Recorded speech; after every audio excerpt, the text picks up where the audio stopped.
அம்மா என்ன cheap அடுக்குறீங்களா? Cheap அடிக்கிட்டு இருக்கோம்ல. மாமா என்னங்க இன்னைக்கு கதிலி அடுக்குறது? சரி சரிங்க. பண்ணிட்டு இருக்கிறேங்க. சரி சரிங்க. சீப் அடிக்கிட்டு அப்படிங்க. ஆமாம் ஆமாங்க.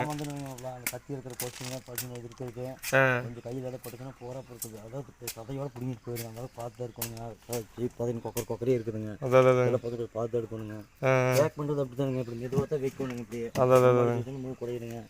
பேக்காகுங்க. சரி சரிங்க. வந்து வேஸ்டேஜ் ஆகிடுச்சு கம்ப்ளைண்ட் வருங்க. சரி சரிங்க. ரிஸ்க்கு தாங்க வேலை இல்லைங்களா? சரியான ரிஸ்க் நான் பாருங்க. இப்போ காலையில் நான் 7 மணிலேருந்து ஸ்டார்ட் பண்ணிட்டேங்க. சரி சரிங்க.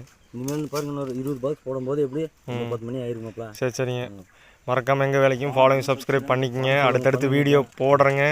பாருங்கள் எவ்வளோ ரிஸ்க் எடுக்கிறாங்கன்னு பாருங்கள். ஒரு கத்தியில் அறுக்கிறது, ஒரு வாழைத்தார் செமக்கிறது எவ்வளோ ரிஸ்க்குன்னு பாருங்கள்.